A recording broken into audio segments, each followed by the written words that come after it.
Welcome to Robotics and Automation News webinars, where you can be part of a global event without leaving your home or office. Attend our live webinars and communicate directly with influential professionals in your industry. Hello, my name is Abdul Montakim. I'm editor of roboticsandautomationnews.com. In this interview, I speak to Frances Brunelle, president of Accelerated MFG Brokers, a company which advises on mergers and acquisitions in the industrial sector.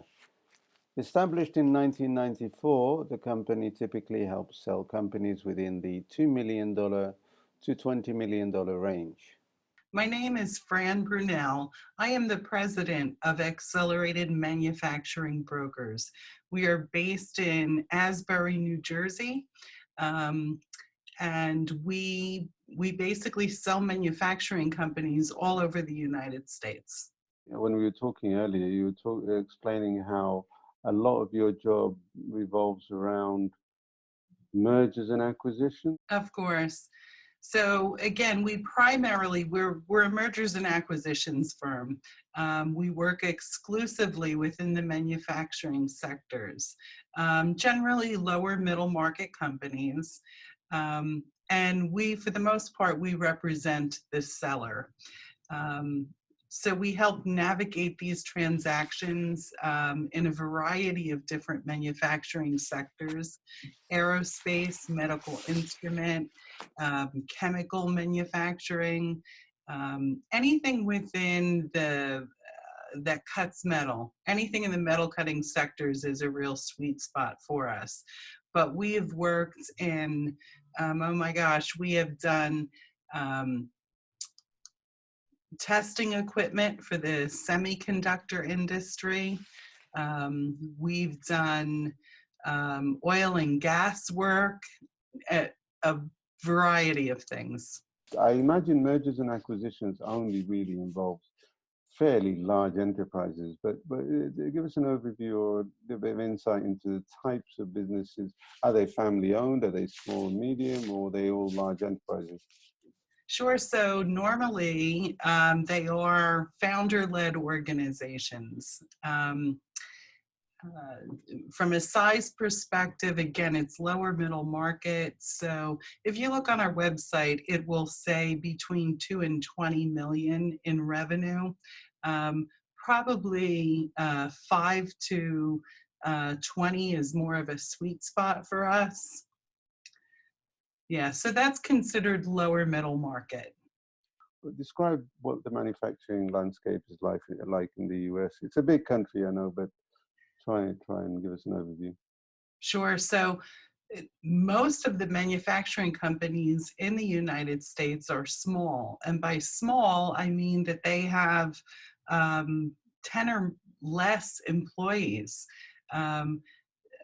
People often read about or hear about the much larger, the General Motors of the world. But most of US manufacturing are small companies. Companies that have generally below 2 million in revenue.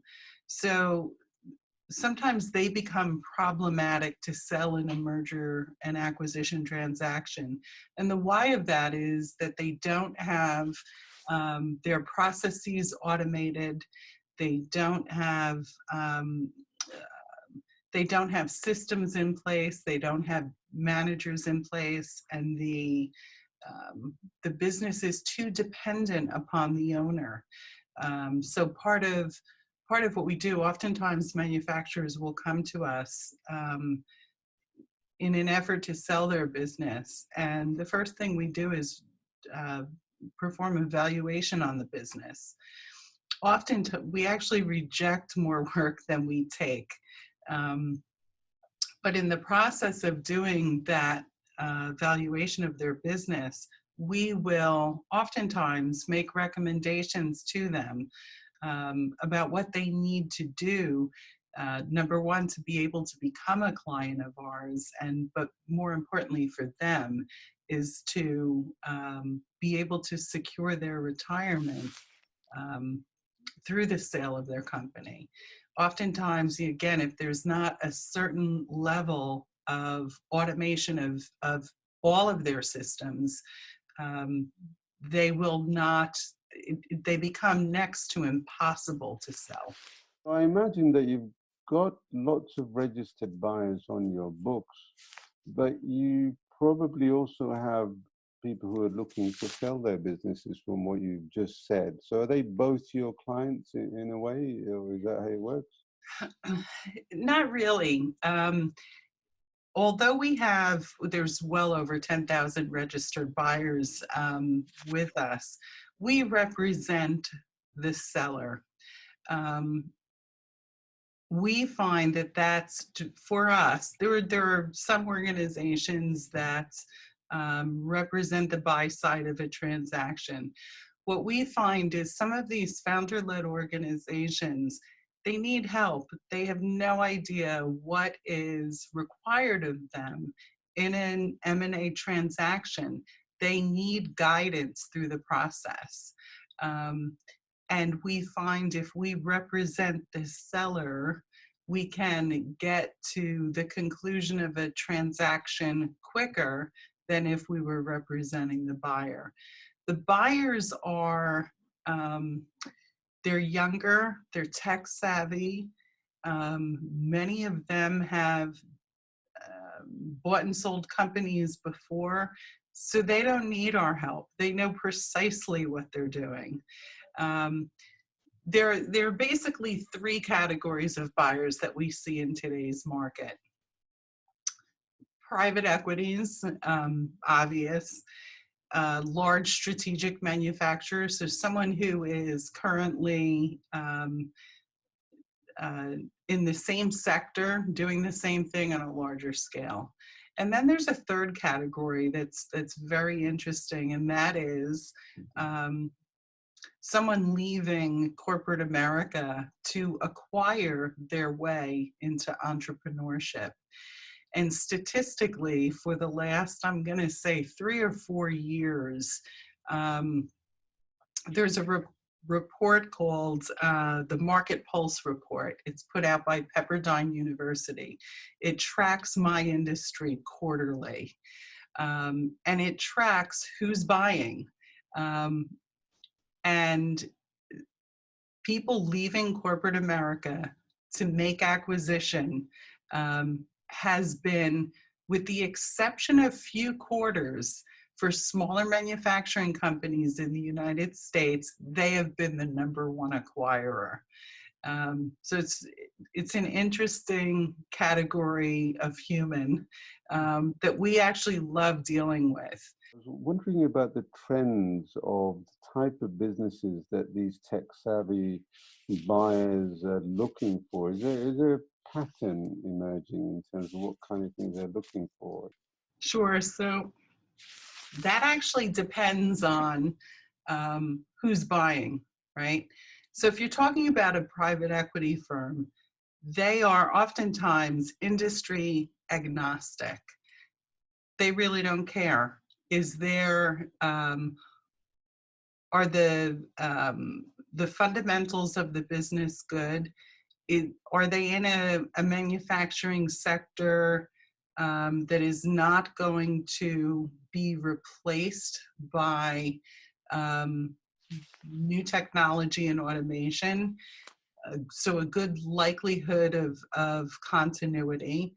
Are there systems in place in this organization? So they're looking for a good business, but they're generally sector agnostic. They really don't care. Clearly, the strategic buyer is looking for something. They're trying to expand their services, expand their geography, possibly take out a competitor. The individual buyer is usually going to aim for something that they know. Currently we have a chemical company for sale. And the people that we're talking to that will likely make the acquisition all have backgrounds in chemical. They either currently own a chemical company, or they have they're an individual coming out of a large chemical company, or they've bought and sold multiple chemical companies. So what it looks like changes depending on who the buyer is. Does that make sense? Yeah, it certainly does, and I totally understand it. That's very clear. Thank you very much for simplifying it. I was wondering if you could sort of look at the flip side of what you just said and give us kind of patterns or overviews or insights into sellers. I know you touched on it before, but what kind of people are coming forward, and what they can do specifically to make their businesses more attractive to buyers. Well, let's talk about why people come to us for help. There's two main reasons. One is the obvious: they're approaching retirement, and they don't have a succession plan. There's no children. Maybe there is children, but the children went to law school or became a doctor, whatever. They're not interested in manufacturing. The other, again, really interesting category of manufacturer that comes to us for help are people who they're younger and they've grown their business to, but hit a ceiling. They've grown it to a point and they don't know what to do next to get it beyond a plateau. So they're looking to trade equity for not just money, but know-how as well. Oftentimes, manufacturers are great at doing what they do. They're great widget makers. They're great product makers.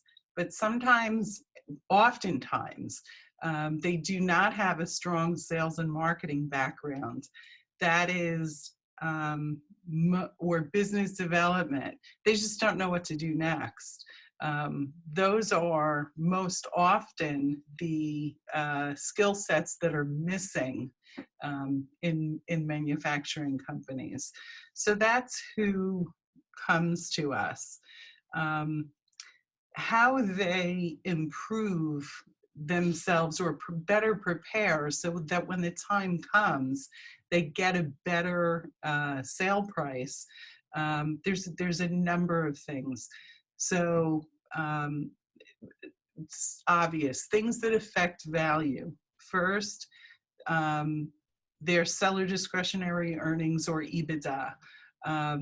Companies that have that number above $1 million are going to have a lot more choice in buyer than someone whose net earnings are under $500,000. Buyers will look for systems in place, standard operating procedures. They want to see technology and automation in how work flows through a manufacturing plant. Every aspect of that being automated. They're going to look for. It's funny. Oftentimes, when I walk through a plant with a potential buyer, they want to be there. They want to see the plant as it's in operation, and they're looking to see how old all of the staff is. Because if everyone is approaching retirement, as the seller is, that's going to put their investment at risk.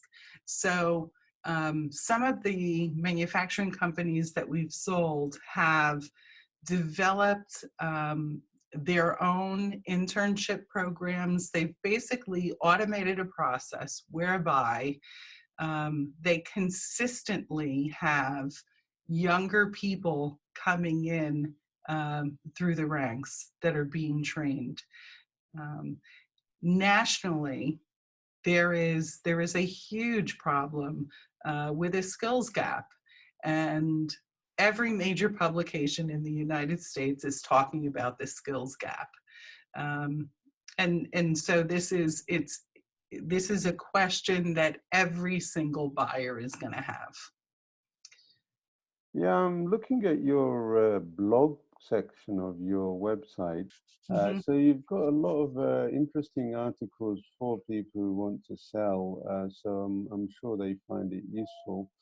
Um, but what do you think of the startup culture as seen through websites like Indiegogo or Kickstarter, where these very clever people come out with very clever gadgets and they get help manufacturing them.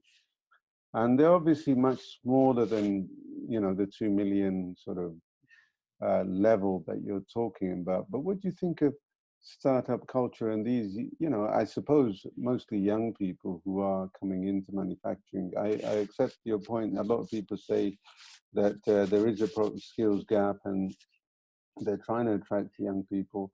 But there is a little bit, it seems to me when I look at those websites, there's a lot of clever people out there doing very clever things, complex manufacturing, and they all look fairly young to me.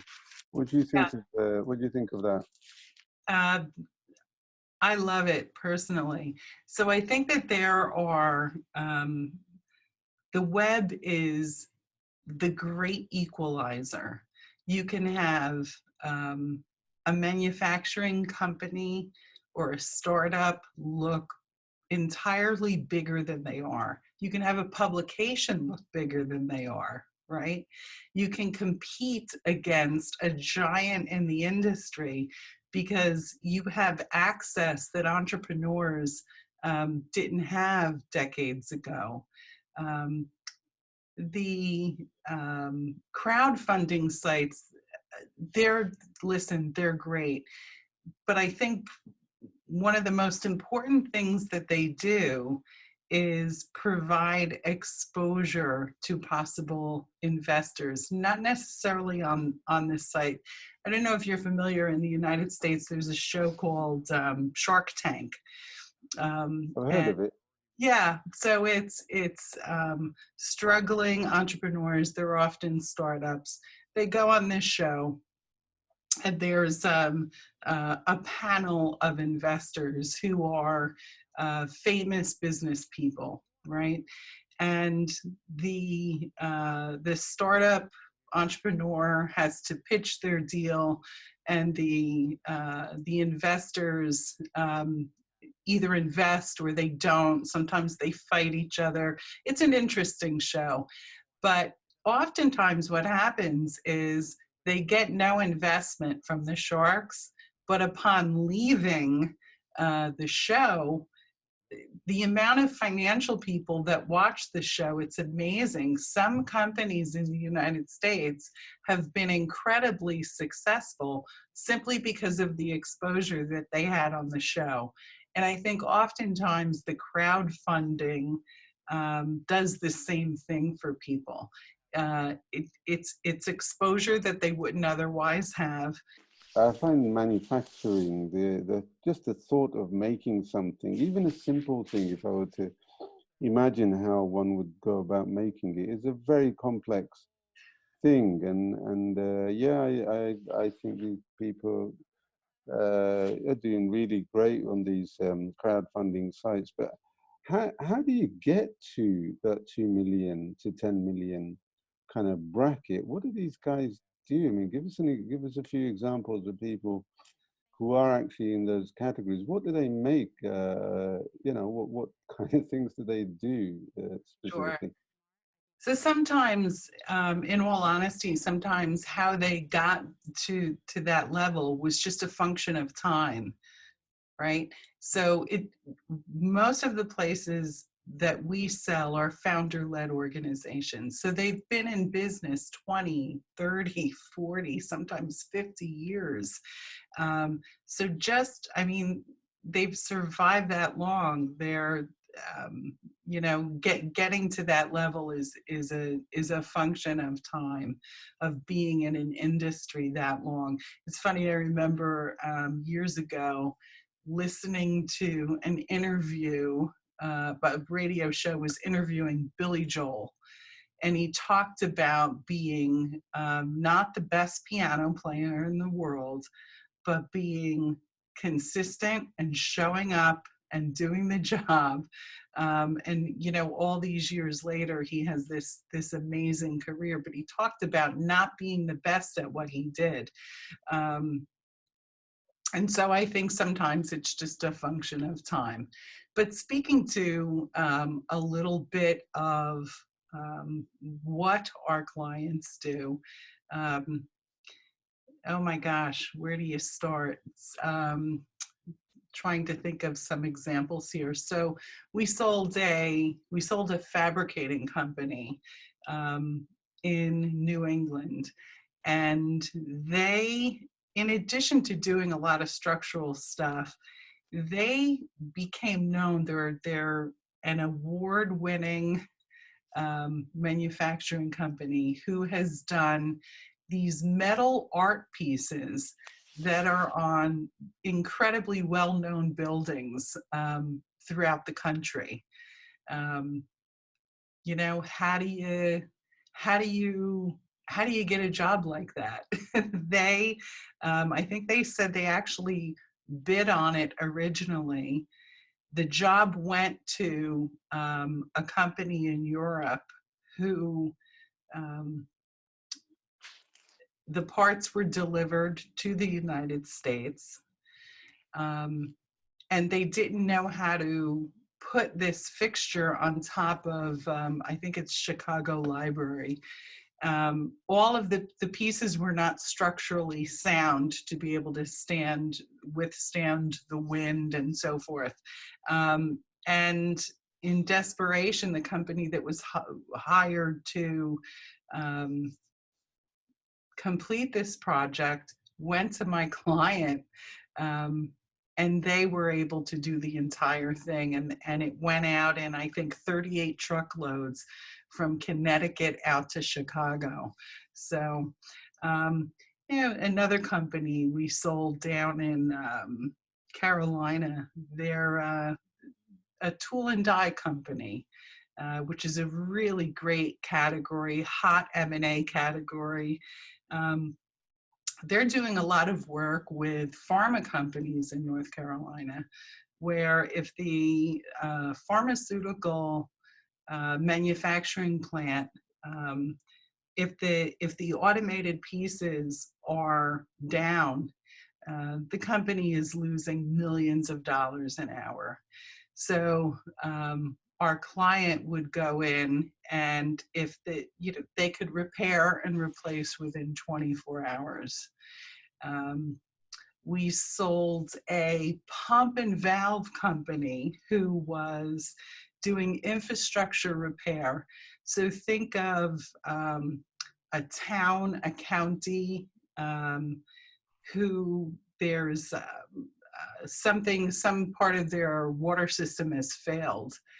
And unless a pump or valve is replaced immediately, a whole town is going to be without water.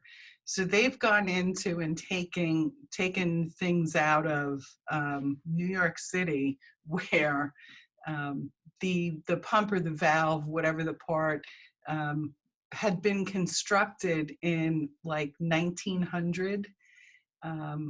In some cases, the manufacturer of the part was no longer in existence. So they would go in, take out the part, reverse engineer it, and come back with a solution. And sometimes put something in temporarily to help the town or county, whatever. Fascinating stuff. We sold a builder of testing equipment for this semiconductor industry. First time we had ever worked in that field. That was one of the only times that we sold to an international firm. Most of our buyers are US based. That was really a fun project to work on too, where just the technology of what they do, it's just absolutely fascinating. Now, So story after story, I could go on, and I don't want to bore you to death. No, not at all, not at all. It's actually very interesting. Could you give us some numbers? Maybe you don't have to tie them to particular names. I mean, you haven't even mentioned any of the names, so that's okay. Sure. But yeah, give us an idea of the type of, the size of the deals that you've done. Sure. So again, that's when I say that we generally work with companies that are a 2 to a 20 million revenue. Um, that's that's it. We many times we're restricted from talking about who sold and how much it sold for, and the why of that is very simple. Often, so think about if a manufacturing company just sold and there's a public announcement about it, their suppliers, their customers may be very nervous that there's new management in place. And I know how this owner serviced my account, but I don't know what this new guy is going to do. And it could really harm a manufacturer. So it's something that we're very careful with. Um, I'll tell you, I think the lowest that we have listed right now is probably just over 2 million. And the largest is at 30 million. There has to be a non-disclosure agreement in place to get detailed information. We're very, very careful about protecting our clients. Oftentimes, again, if it's one thing an announcement after a sale has occurred, but if you think about while a company is for sale, if the employees find out, the customers find out, the competitors find out, it could really cause harm to a manufacturer. So we run potential buyers through a process of vetting both professionally and financially.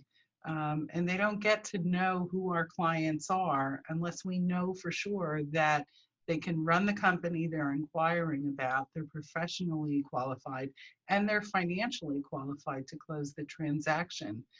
Oftentimes people will come to us and they'll say, as part of the vetting process, we look at how much they have to put down for a business, and we'll gently say to them, you can't afford this business. You shouldn't be buying it. And you're never going to get financing approved. And then we'll run them through an education process and help them get to a good national lender, get them pre-qualified where they really understand what a bank is going to seek from them. And yes, some of it is connected to the financial performance of the business. Of course, that plays into it. But a bank is also going to look at the finances of the acquirer. Smaller companies. So if a manufacturing company is selling under $5 million, the United States banks are going to force the borrower into an SBA loan product, right? So there's, because it's government guaranteed, there are certain restrictions, and there are certain things that the banks will look for. They're going to want an acquirer to have 6 months. Some banks want a year of their expenses in the bank beyond what they're putting down on the business. So yeah, when it's a small company and they're forced into an SBA loan product, it gets complicated, and you really have to help people understand what the requirements are. Right. And we were talking earlier and you mentioned about auctions. Do you find yourself in a situation where companies are competing to buy a particular business and they outbid each other or anything like that? What kind of thing happens there? Yes. that almost every business that we sell, that we've sold, I'm going to say like in the last 3 years, almost every single one of them has had multiple offers. Now, um, there are companies that do what I do for a living that all they do is run a controlled auction process. So they're imposing a deadline to make an offer on a business. We do not do that. I shouldn't say that. On occasion, we will, if it's appropriate. Um, More times than not, we don't view it as appropriate. Working with founder-led companies, Abdul, their concerns are more than money that they're going to get from the transaction. They're concerned about the continuity of the company. They're concerned about the future opportunity for their staff, and that an acquirer is going to respect their legacy, right? Um, Sometimes finding the appropriate buyer that will do all of what I just said, you can't force it into a particular timeline. You just can't. Um, so we aim for the best result for our client, and we try to get everything for them that they say is important. Yeah, what do you think of this? I don't expect it to be political or anything, but the current president of the United States, Donald Trump, has made he talked about manufacturing in the US a lot. I can't remember some of the slogans he used, but he's emphasized reinvigorating manufacturing in the US, and because obviously you're in the sector. What do you think? Has there been a change in the last few years? I mean, how do you see the manufacturing landscape as a result of maybe government policies lately, or what would you suggest they do? Is there any comment you have about that? Well, again, not to get into a political discussion, I will tell you, manufacturing in the United States, however you feel about Donald Trump, manufacturing in the United States, for the most part, in most sectors, has done very, very well in the last 2.5 years. And again, I travel nationally, so, and this is across a variety of sectors. They're they're doing better than they were prior to him. Uh, that said, I know that there are some sectors that have really, really struggled with if they're importing product from China, they've been affected by the tariffs in a negative way. So traveling nationally and talking to people in a variety of sizes, income sizes, right, for manufacturers, you'll get kind of a mixed bag when you ask that question, but the majority of people will say that they're better off than they were 2.5 years ago. I know there's some folks that are importing product that are not happy about what has happened with the tariffs. So hopefully that will correct itself as time goes on. How do you see your businesses next few? How do you see it panning out for you in the next few years? What are your plans? Have you got things lined up or anything like that? Yeah, so the next few years will probably be the busiest time in my career. Part of that is, in 2008, 9, 10, manufacturers that were going to retire in that time frame couldn't because of what they had lost in their retirement savings during the Great Recession. Those guys are retiring now in this time frame.